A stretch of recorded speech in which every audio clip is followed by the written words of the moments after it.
Magandang araw po sa inyong lahat mga kapatid. For today's video ay i-share ko lamang po itong nabili kong carb na ang brand po niya ay Alcorn. Ewan ko kung anong bigkas dito.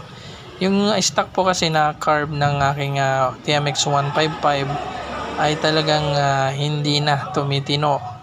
Bali nakadalawang palit na po ako ng repair kit na Takasago. Pero wala pa rin, ganun pa rin. Minsan okay naman yung idle, tapos pabago-bago po, kinabukasan iba na naman. Tapos mahirap na rin po siyang andarin minsan, at ang nakakainis ay lagi po siyang namamatay kahit mataas naman po yung kanyang minor. So bumili po ako dito sa Lazada at okay naman po.